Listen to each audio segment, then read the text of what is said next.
Assalamualaikum warahmatullahi wabarakatuh. Selamat berjumpa kawan sebuah legenda. Kali ini saya akan membawakan cerita untuk kalian dengarkan. Sebelum kita mulai ke ceritanya, saya mohon untuk dukungannya dengan cara like, komen, dan subscribe-nya agar lebih bersemangat lagi membacakan cerita-cerita seru tentang seputaran misteri dan legenda. Baik, langsung saja kawanku, kita mulai ke alur ceritanya yang berjudul Gagak dari Mataram, Asasin Tanah Jawa.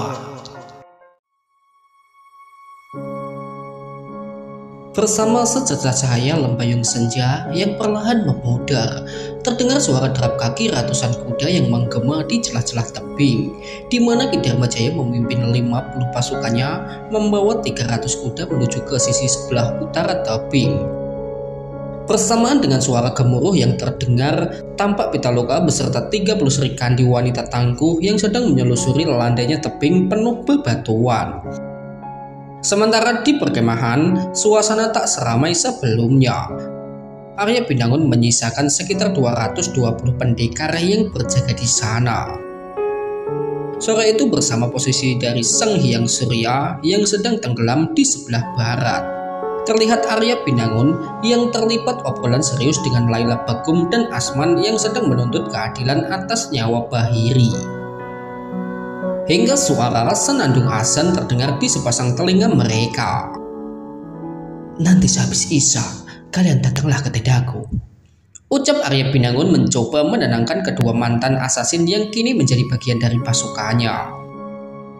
Baik, Mahaguru, ucap Laila Begum sembari bergegas pergi ke tenda Rinjani di mana ia tinggal untuk sementara. Sedangkan Asman bertahan bermaksud menjalankan sembahyang maghrib bersama Arya Binangun. Sehabis bersuci, Asman berjalan bersama Arya Binangun menuju ke tempat biasanya digunakan sembahyang oleh mereka. Asman, ceritakanlah perihal Barek, pinta Arya Binangun kepada Asman yang berjalan di sampingnya. Apa yang ingin Mahaguru tahu perihal Barek? Aku ingin tahu persahabatan kalian sebelum kejadian di Kadipaten Sedayu. Asman terdiam memikirkan ucapan dari Arya Binangun. Barek, dia istimewa di mata kami, Mahaguru. Dia sangat yang terbaik di antara kami. Lalu bagaimana dengan hubungan antara kalian? Mahaguru, dia seperti kakak bagi kami. Barek selalu menjaga kami. Berkali-kali Barek menyelamatkan kami dari maut saat menjalankan misi dari Ki Jafari, ucap Asman hingga senyum mengembang di wajah pemuda itu. Ada apa, Asman? Ceritakanlah semuanya, aku siap mendengarkan. Dulu, Barek pernah menahan anak panah untukku, Mahaguru, ucap Asman yang tiba-tiba berhenti sembari meneteskan air matanya, teringat kenangan tentang Barek. Asman, jujurlah kepadaku, apa kamu rela melihat Barek menerima hukuman sekarang? Tanya Arya Binangun kepada Asman yang sedang dihinggapi kenangan masa lalu. Mahaguru, dia telah membunuh Bahiri. Tentu saja dia harus menerima hukumannya, Mahaguru. Asman, bagaimana jika di suatu saat kamu berada di posisi Barek? Apa kamu bisa melawan perintah Ki Jafari? Mendengar pertanyaan dari Arya Binangun, sontak Asman terdiam memaku.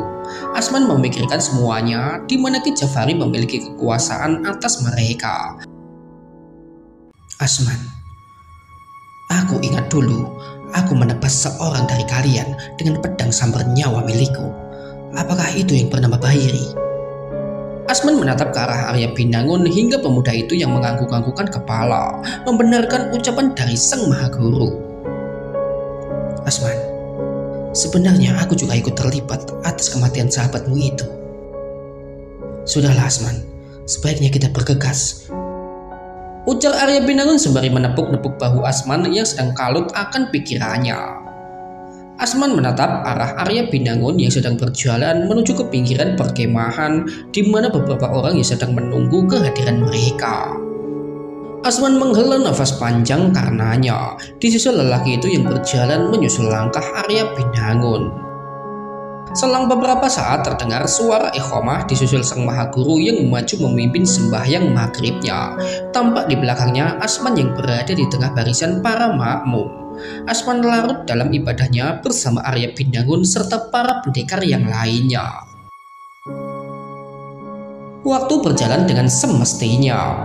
Malam itu Asman benar-benar sedang kalut akan perasaannya.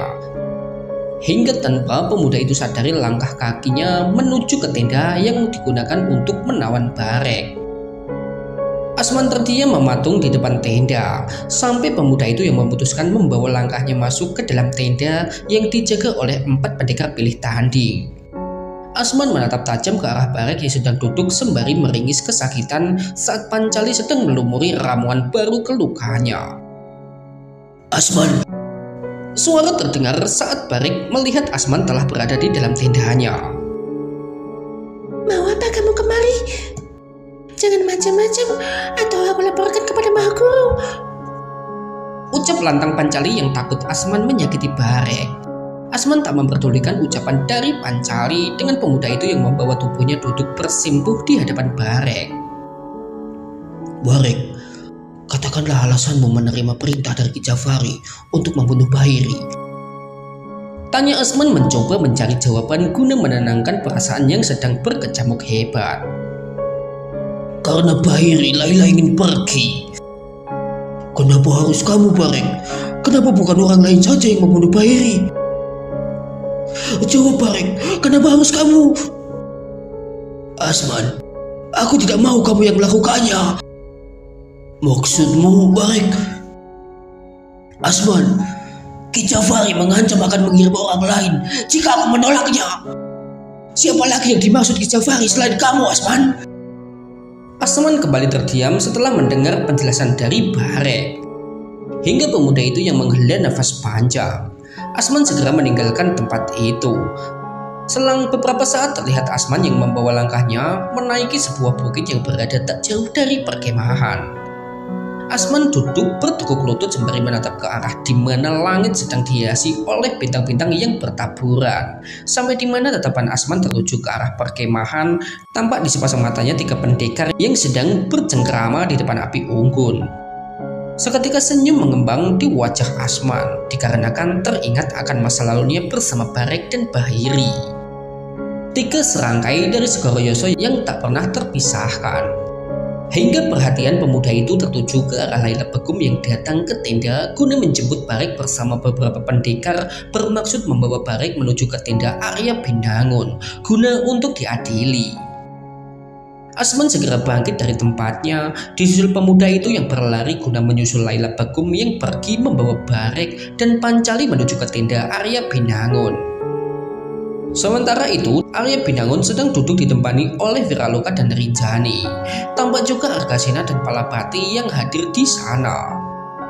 Selang beberapa saat, Laila Begum serta beberapa pendekar yang masuk bersama Barek serta Pancali. "Kalian jaga di luar," perintah Arya Binangun kepada 4 pendekar yang tadi ia tugaskan menjemput Barek. Arya Binangun menatap ke arah Barek yang sedang tertunduk lesu sampai tatapan Arya Binangun tertuju ke arah Pancali yang sedang berada di samping Barek. "Barek," ucap Arya Binangun menatap tajam ke arah Barek. Barek mengangkat kepala saat namanya disebut oleh sang maha guru Padepokan Sekar Buana. "Seharusnya ini bukan pertama kali kita bertemu." "Benar, Maha Guru. Kita sebelumnya pernah bertemu 2 kali. Kemarin saat di Celah Tebing dan beberapa bulan yang lalu di Kadipaten Sedayu." "Kuakui, Barek, kamu orang yang tangguh. Sayang jika kekuatan yang ada pada dirimu harus berada di pihak yang salah." "Barek, kamu tahu kenapa kamu dibawa kemari? Laila ingin menuntut keadilan darimu. Apa yang ingin kamu katakan, Barek?" "Tidak ada yang perlu aku sampaikan, Maha Guru. Apapun keputusanmu akan aku terima. Cuma satu perintahku, Maha Guru." "Apa itu? Katakanlah." "Tolong jaga Pancali baik-baik untukku." Mendengar itu Pancali berlinang air mata. "Ada lagi yang ingin ku sampaikan." "Satu lagi, jangan sakiti penduduk Segoro Yoso." Mendengar itu Arya Binangun yakin betul masih ada kebaikan dalam diri seorang Barek. Laila, apa kamu tidak bisa memaafkan Barek? Memberi kesempatan kepadanya untuk berubah? Tidak, Maha Guru. Nyawa harus dibayar dengan nyawa. Apa tidak sebaiknya kamu ingin memberi waktu kepadanya agar ia bisa menebus kesalahannya? Mendengar itu mereka saling bertukar pandangan dikarenakan Arya Binangun yang bersikukuh meminta pengampunan atas nyawa Barek. Sebenarnya apa maksudmu, Maha Guru? Laila, banyak cara yang bisa kita lakukan untuk menghukum Barek. Berikan dia kesempatan untuk berubah. Ucap Arya Binangun membujuk Laila Begum agar mengurungkan niatnya. Laila terdiam memaku. Sepertinya gadis itu merasa kecewa atas ucapan Arya Binangun. Hingga Asman yang tiba di tenda dengan bergegas menghampiri si Barek. Barek, maafkan aku. Ucap Asman sembari bersimpuh di samping Barek. Barek tersenyum mendengar ucapan dari Asman. Terima kasih Asman. Ucap Barek kepada Asman yang sedang bersimpuh di hadapannya, sementara Laila yang tercengang karenanya. Asman, ada apa denganmu? Laila, tolong maafkan Barek. Semua ini salah Ki Jafari, Laila. Orang tua itu yang menjadikan kita seperti ini. Kita cuma alat baginya. Dialah yang seharusnya mendapat hukuman atas kematian Bahiri, bukan Barek. Ujar Asman membujuk hati wanita yang dilanda amarah dan kebencian. Terlihat Laila tertegun mendengar penuturan Asman. Tidak, Barek ikut terlibat atas kematian Kang Mas Bahiri. Laila, tolong maafkan Barek. Ujar Asman yang sepertinya sudah tak sanggup meyakinkan Laila Begum sampai saat dimana Arya Binangun angkat bicara. Laila, sebenarnya bukan hanya Barek, aku pun juga terlibat. Sebelum meninggal di tangan Barek, kekasihmu itu sempat terkena tebasan pedang sambar nyawa milikku. Ujar Arya Binangun yang sadar betul Bahiri tak mungkin selamat dikala sambar nyawa minta tumbalnya. Dan apa yang dilakukan Barek tak lebih demi mengurangi penderitaan Bahiri serta menyelamatkan Asman. Dalam perang itu hal yang wajar, Maha Guru. Maha Guru tidak bersalah. Dewi Rinjani benar, Maha Guru. Maha Guru tidak bersalah. Dalam perang semua bisa terjadi. Imbuh Wiraloka. Laila meneteskan air mata dikarenakan tahu betul Arya Binangun secara tidak langsung membela Barek hingga gadis itu yang tiba-tiba pergi meninggalkan tenda. Pergilah Dewi, Laila membutuhkanmu. Ujar Arya Binangun kepada Rinjani. Mendengar itu Rinjani segera bangkit berdiri guna menyusul Laila Begum. Sesaat di dalam tenda yang terasa sunyi senyap setelah kepergian Laila Begum dan Rinjani.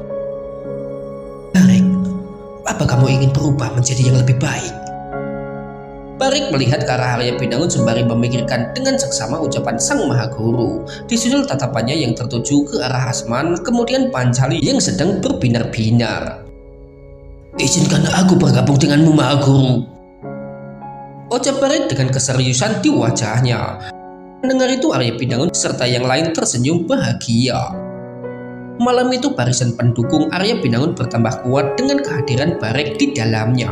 Arya Binangun menaruh harapan atas Barek yang nantinya akan menjadi kunci keberhasilan dalam menaklukkan kekuatan Ki Jafari. Malam kian larut di mana kedudukan dari Sang Hyang Chandra sedang merangkak naik ke atas kepala, pertanda waktu tengah malam segera tiba. Di atas sebuah bukit yang berada tak jauh dari perkemahan, Laila Begum sedang duduk bertekuk lutut dengan menundukkan kepalanya. Dalam kesendiriannya, Laila menangis tersendu-sendu. Selang beberapa saat, Rinjani tiba di sana. Rinjani melihat Laila Begum yang sedang menangis sembari mengucap nama Bahiri kekasihnya. Rinjani segera menghampiri Laila bermaksud untuk menghiburnya. Mendengar itu Laila mengangkat kepalanya sembari ia menghapus air matanya dikala mengetahui kehadiran orang yang ia hormati dan kagumi. Disusul wanita cantik yang berbusana serba merah itu yang membawa tubuhnya duduk di samping Laila. Dewi, kenapa dunia ini tidak adil kepadaku. Kenapa Mahaguru lebih membela Barik daripadaku, Dewi?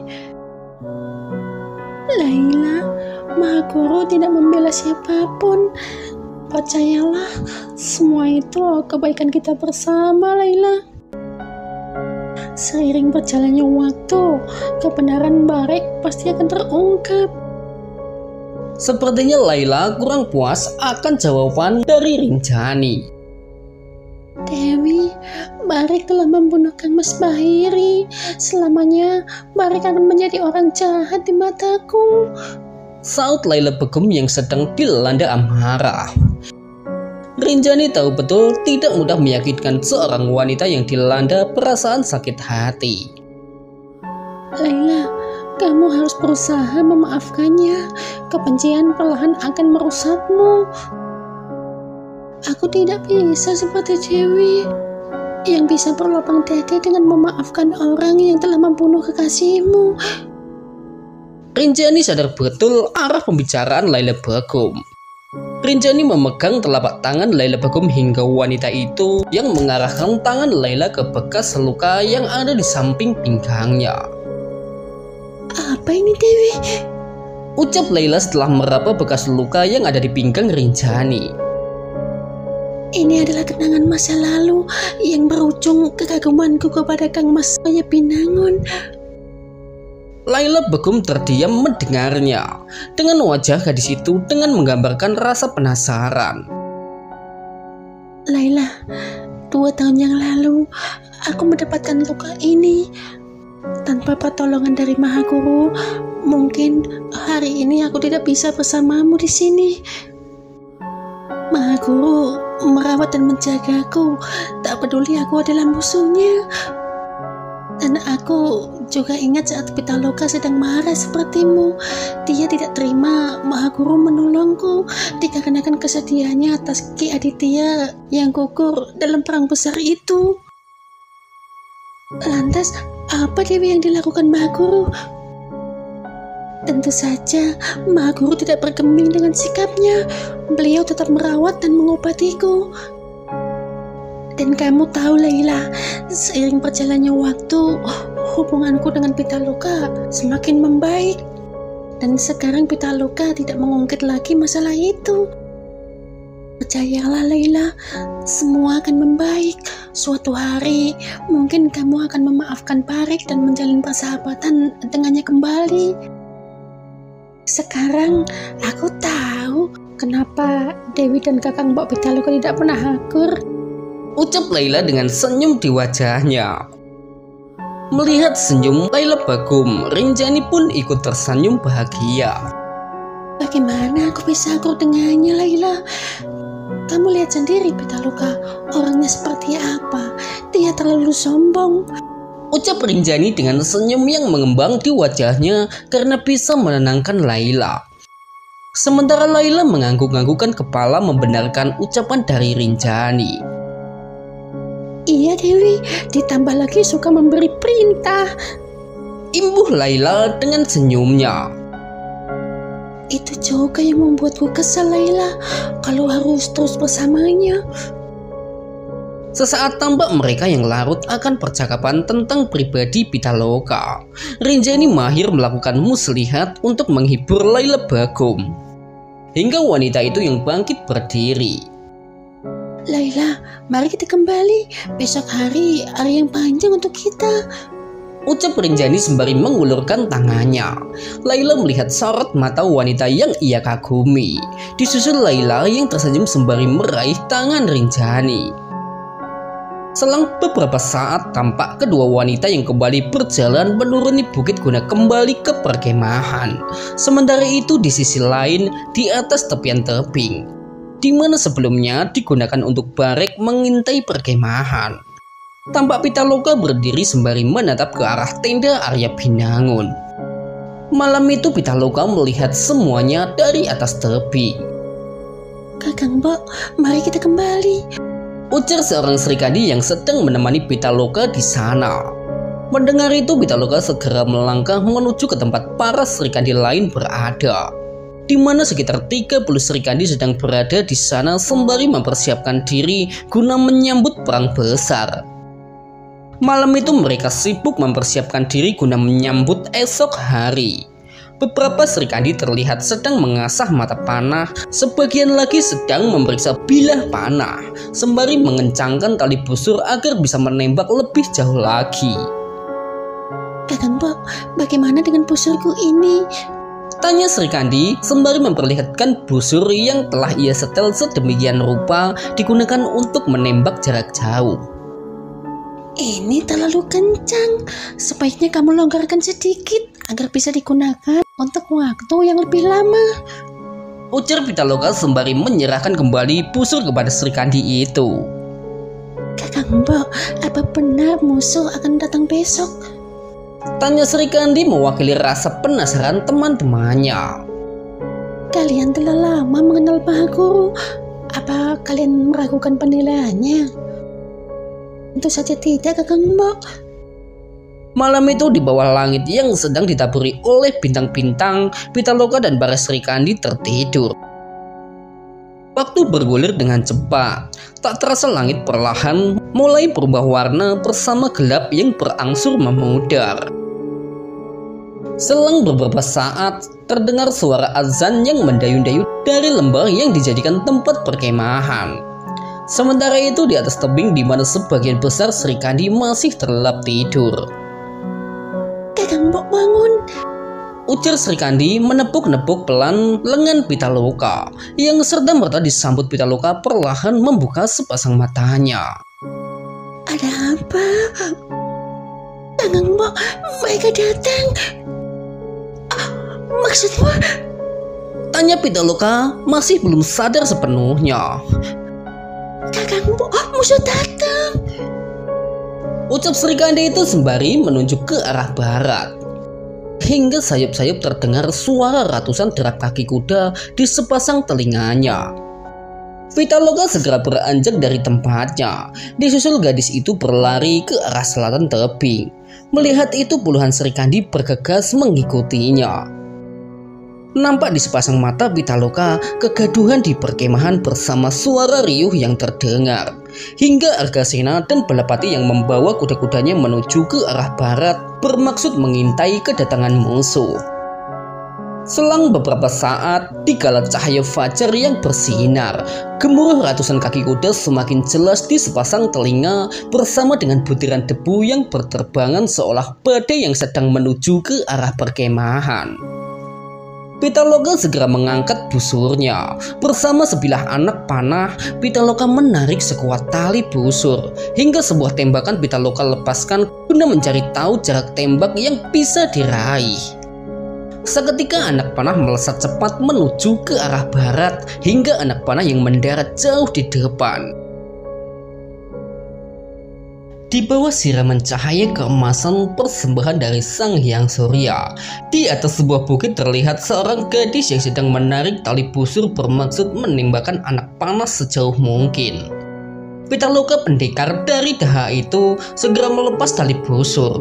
Bersama itu anak panah melesat di udara menuju ke arah barat hingga anak panah yang mendarat sekitar 100 tombak dari perkemahan. Argasena menatap ke arah di atas tebing di mana Pitaloka sedang berdiri bersama 30 Serikandi padepokan Sekar Buana. "Kakang Mbok," ucap Argasena sembari tersenyum kepada saudara seperguruannya itu. Selang beberapa saat, Argasena dan Balapati menarik tali kakang kuda setelah melihat keberadaan Arya Binangun beserta 200 pendekar Sekar Buana yang sedang berkumpul di pinggiran perkemahan. "Guru," ujar Argasena dan Balapati sembari memberi hormat sembah bakti kepada Sang Mahaguru. "Balapati, Argasena, bagaimana?" "Mahaguru, sekitar 500 pendekar berkuda yang datang ke sini, Mahaguru." "Siapa yang memimpin? Apakah Mahaguru dan Ruwinda sendiri yang memimpin?" tanya Arya Binangun perihal musuh yang sedang datang mengarah ke perkemahan. Mendengar itu Balapati dan Argasena saling bertukar pandangan. "Mahaguru dan Ruwinda tidak ada dalam rombongan," Mereka dipimpin oleh Jayasena dan Ekaloya yang kemarin datang mengirim lontar, Mahaguru. Ujar Balapati yang ingat betul sosok yang kemarin dilihatnya. Dan Nurwinda terlalu menganggap rendah kita, Mahaguru. Ujar Wiraloka yang berada di samping kanan Arya Binangun. Justru dia sedang memberi kita banyak keuntungan karenanya. Oh, maksud Mahaguru? Jayasena dan Ekaloya terlalu gegabah untuk memimpin pasukan. Mereka terlalu membanggakan kekuatannya. Mereka mendengar dengan seksama ucapan Arya Binangun. Sampai di mana Rinjani dan Laila yang datang. Mahaguru, apa musuh sudah datang? Benar, Dewi. Mereka sedang menuju kemari. Bagaimana kalau kita sambut sekarang? Tidak perlu repot-repot, Dewi. Biarkan saja mereka kemari sendiri. Jawab Arya Binangun sembari berjalan menuju ke arah barat, yang serta-merta diikuti oleh para pendekar Sekar Buana dan pendekar Tirtamaya. Selang beberapa saat, Arya Binangun mengangkat tangan setelah melihat anak panah yang tadi ditembakkan Pitaloka dari atas tebing. Jarak sekitar 30 tombak, Arya Binangun ambil dari anak panah yang tadi dilepaskan oleh Pitaloka. Selang beberapa saat terdengar suara gemuruh ratusan kaki kuda dari bukit yang berada di arah barat. Disusulan kemunculan Jayasena dan Ekaloya serta rombongan besar pendekar berkuda yang ia bawa. Tampak ketegangan menyelimuti wajah para pendekar Sekar Buana dan Tirtamaya setelah melihat kekuatan musuh 2 kali lebih besar dari pasukan mereka. Dalam benak mereka terbesit keinginan kabur menyelamatkan diri menuju ke celah tebing. Namun kesetiaan serta keyakinan atas Mahaguru Arya Binangun mampu membuat mereka tetap bertahan. Selang beberapa waktu, Ekaloya serta rombongan pendekar Segoro Geni tiba di sana bersama dengan Ekaloya yang menarik tali kekang kuda guna berhenti. Disusul tangan yang ia angkat sebagai isyarat agar pasukan ikut berhenti. Arya Binangun tersenyum melihat Ekaloya dan pasukan besarnya berhenti tepat di atas anak panah. Ekaloya memindai sekeliling di mana nampak sepasang matanya Arya Binangun sedang berdiri bersama Rinjani dan Wiraloka, serta Laila dan Asman nampak juga Argasena dan Balapati yang berada di barisan depan. Sementara di belakang sang Mahaguru, 200 pendekar membentuk barisan. Ekaloya tersenyum karenanya, sampai suara Ekaloya yang terdengar. Di mana kuda-kuda kalian? Apa kalian sengaja mengumpulkannya guna mempersembahkan untuk kami? Tanya Ekaloya dengan senyum menyeringai. Seketika gelak tawa pecah di pasukan besar Ekaloya. Atau para pengucut itu sengaja menyerah setelah melihat kekuatan besar kita, Kang Mas? Ujar Jayasena angkat bicara. Tutup mulut kotormu, Jayasena! Teriak lantang Asman yang berdiri di barisan pasukan Arya Binangun. Mendengar suara yang tak asing baginya, segera Jayasena menatap ke arah Asman yang berdiri tak jauh dari Laila Bagum. Wow, di situ kalian rupanya para pengkhianat. Ujar Jayasena sembari menatap tajam ke arah Asman dan Laila. Kijafari menginginkan kepala kalian berdua. Imbuh Jayasena sembari menunjuk ke arah Asman dan Laila. Tutup mulutmu. Hari ini bukan kepala kami, melainkan kepala kalian berdua yang akan menggelinding. Teriak lantang seorang Laila.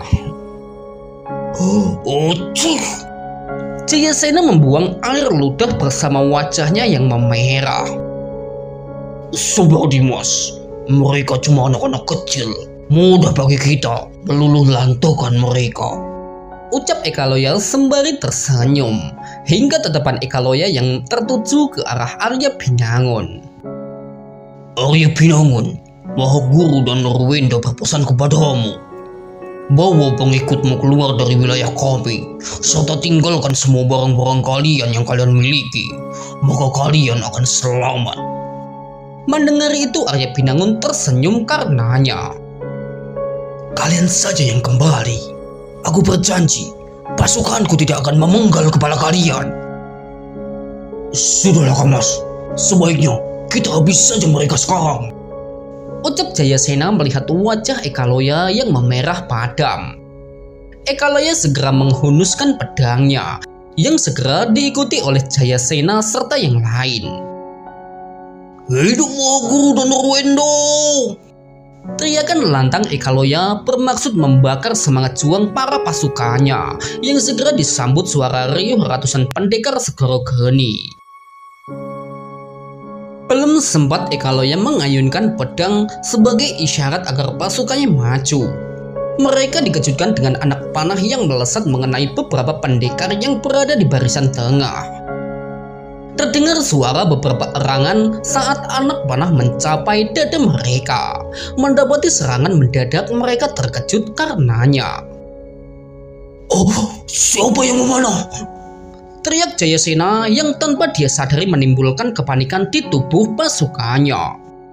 Beberapa anak panah kembali melesat mengenai beberapa pendekar. Ekaloya serta yang lain kebingungan dengan sebagian mereka yang meloncat turun dari atas pelana kuda bermaksud bersembunyi dari anak panah yang terus menghujani mereka. Melihat hampir 20 pendekar Segoro Geni berhasil dilumpuhkan lewat anak panah Pitaloka, senyum mengembang di wajah Arya Binangun serta para pengikutnya bersama semangat yang kembali muncul dalam diri mereka. Disambut Arya Binangun yang mencabut pedang sambar nyawa miliknya. Semuanya, serang! Disusul Rinjani, Wiraloka serta yang lain sembari maju memenuhi seruan dari Mahaguru. Dan diikuti seketika ratusan pendekar Sekar Buana dan pendekar Tirtamaya yang berhamburan melewati sang Mahaguru Arya Binangun yang sedang berdiri tegak dengan pedang sambar nyawa yang terhunus. Sementara Ekaloya serta para pendekar Segoro Geni terkejut karenanya. Di bawah bayang-bayang anak panah yang sedari tadi ditembakkan dari atas tebing oleh Pitaloka serta puluhan Serikandi. Perhatian mereka kini terbagi menjadi dua setelah melihat ratusan para pengikut Arya Binangun berlari sembari menghunuskan pedang ke arah mereka. Ekaloya tidak tinggal diam dengan bergegas memberi perintah agar pasukannya membangun formasi bertahan. Tentu saja usaha Ekaloya gagal dikarenakan jarak yang terlalu dekat dari posisi musuh. Dengan mudahnya pendekar Sekar Buana dan Tirtamaya berhasil mendobrak sembari menebaskan pedang ke arah pendekar Segoro Geni. Sekitar 30 pendekar Segoro Geni meregang nyawa menyusul 20 rekannya yang terlebih dahulu gugur terkena anak panah dari Pitaloka serta para Serikandi padepokan Sekar Buana. Pagi itu semangat juang para pasukan Arya Binangun sedang menggebu-gebu. Tampak dari mereka yang menebaskan pedangnya tanpa ampun ke arah musuh. Sementara Ekaloya serta pasukannya seolah kehilangan keyakinannya setelah 2 kali mendapatkan serangan kejutan dari pihak Arya Binangun. Dalam kondisi terdesak, Ekaloya dan Jayasena serta beberapa pendekar sepuh berusaha sekuat tenaga membangkitkan semangat juang pada diri pendekar Segoro Geni. Jangan takut, jumlah kita lebih banyak daripada mereka. Suara lantang Jayasena bermaksud membangkitkan semangat juang para pendekar Segoro Geni. Mendengar suara lantang Jayasena, Asman segera membawa tubuhnya menuju ke arah dedengkot padepokan Segoro Geni itu. Jayasena, lawanmu adalah aku. Seketika pandangan Jayasena tertuju ke arah Asman. Oh, dasar pengkhianat kamu, Asman. Gerutu Jayasena sembari melangkahkan kaki guna menyongsong Asman yang sedang berjalan ke arahnya. Selang beberapa saat, mereka berlari sembari mengayunkan pedangnya guna menebas satu sama lain. Diiringi suara pedang yang bertemu berbaur dengan suara riuh para pendekar yang sedang berjuang di tengah medan pertempuran. Terlihat Jayasena menebas pedangnya ke arah Asman dengan cekatan Asman menghindarinya sembari melayangkan serangan balasan. Pertarungan sengit terjadi antara mereka. Jayasena lebih unggul dikarenakan Asman belum pulih sepenuhnya dari luka di punggungnya. Luka yang lebih dari 1 minggu yang lalu didapatkannya. Dalam keterbatasannya, Asman mencoba melawan sampai sebuah pukulan pedang yang mampu membuat Asman terjengkang ke belakang. Asman dasar lemah, ucap Jayasena melihat Asman terbaring di kakinya. Jayasena mengambil kesempatan dengan mengangkat pedang tinggi-tinggi guna menebas Asman yang sedang terbaring di atas tanah tanpa pertahanan. Mati kau Asman, teriak Jayasena sembari mengayunkan pedangnya ke arah Asman yang tak berkutik lagi, hingga Laila yang datang membantu. Laila, ucap Asman tersenyum melihat Laila begum menangkis serangan dari Jayasena. Bangun Asman, jangan sampai Ki Jafari mendapatkan kepalamu, ujar Laila sembari melayangkan serangannya ke arah Jayasena agar mundur menjauhi Asman. Asman segera meraih pedangnya, disusul mantan asasin itu yang maju membantu Laila menyerang Jayasena. Jayasena kewalahan karenanya. Ekaloya yang melihat itu tidak tinggal diam. mau kemana kau Ekaloya? Ucap Argasena yang datang bersama Balapati. Ekaloya tak bisa membantu saudaranya karena kehadiran Balapati dan Argasena yang mencegahnya pergi membantu Jayasena. Kalian bantu Jayasena, ujar Ekaloya kepada dua pendekar yang sedari tadi ada di sekitarnya. Pendekar itu melangkah cepat menuju ke arah Jayasena yang sedang kewalahan. Rinjani dan Wiraloka tidak tinggal diam dengan maju menghadang maksud dua pendekar Segoro Geni. Melihat itu seketika wajah Ekaloya merah padam. Mau tidak mau Ekaloya harus menghadapi Balapati dan Argasena sebelum membantu adik seperguruannya itu yang sedang kewalahan melawan Asman dan Laila. Seketika duel hebat terjadi antara mereka bertiga. Ekaloya memiliki kemampuan di atas rata-rata, namun Argasena dan Balapati juga bukan pendekar sembarangan. Pertarungan berjalan seimbang dengan berkali-kali mereka bertiga melayangkan serangan ke arah satu sama lain. Sementara Jayasena sedang kewalahan menghadapi dua mantan asasin yang sedang memainkan tarian pedang dan seni membunuhnya. Berkali-kali tajamnya senjata Laila dan Asman menyayat daging Jayasena. Bangsat, teriak Jayasena sembari mengayunkan pedang besarnya dengan membabi buta. Melihat banteng sedang mengamuk menyerang membabi buta, dua pemburu dari desa Segoroyoso tersenyum karenanya. Disusul mereka yang mengambil langkah menghindar menunggu sang banteng kehabisan tenaganya. Tak butuh waktu lama Jayasena mulai kehabisan tenaganya. Terlihat dari ia yang mulai sempoyongan bersama nafas yang menderu-deru. Laila, sekarang. Laila segera memainkan pedangnya guna menarik perhatian Jayasena. Melihat itu Jayasena bermaksud menyerang Laila dengan pedangnya, hingga Asman melempar pisau terbang ke arah Jayasena. Serangan yang mampu mengejutkan Jayasena dengan pendekar itu yang segera menghindarinya. Laila, sekarang. Teriak Asman yang disambut Laila meloncat sembari mengayunkan pedangnya ke arah leher Jayasena yang sedang teralihkan. Terlihat Jayasena berdiri terdiam dengan mata terbelalak setelah pedang Laila menebas lehernya. Dengan tangan gemetar Jayasena hendak memegang lehernya sampai kepala yang tiba-tiba jatuh terpisah dari tubuhnya bersama darah yang keluar dari leher tanpa kepala. Tubuh Jayasena jatuh tersungkur ke atas tanah. Jayasena, teriak Ekaloya serta para pendekar sepuh Segoro Geni yang melihat saudara seperguruannya dibantai di depan mata mereka. Melihat itu kemarahan pada diri mereka memuncak bersama dengan semangat yang kembali membara guna membalas dendam atas kematian Jayasena. Arya Binangun yang sedari tadi melihat dari kejauhan jalannya pertempuran, segera mengangkat pedangnya sebagai isyarat untuk pasukannya supaya mundur. Seketika disambut ratusan pendekar berhamburan ke arah belakang. Jangan biarkan mereka kabur, balaskan dendam Jayasena, teriak Ekaloya kepada 400 pendekar Segoro Geni yang tersisa. Bersama itu Ekaloya beserta 400 pendekar Segoro Geni lari menuju ke arah perkemahan di mana pasukan Arya Binangun sedang mengarah ke sana. Dalam benak Eka Loyal serta saudara-saudaranya, Arya Pinangun serta pasukannya bermaksud kabur ke celah tebing. Tak butuh waktu lama, medan perang seketika berpindah ke tengah perkemahan. Di atas tebing Pitaloka dan para Srikandi tersenyum melihat banyaknya buruan di bawah kaki mereka. Tunjukkan kepada mereka, kita wanita tak kalah dari mereka. Teriak Pitaloka membakar semangat juang 30 Srikandi yang ada di bawah perintahnya. Para Srikandi mengangkat busurnya siap membidik buruannya.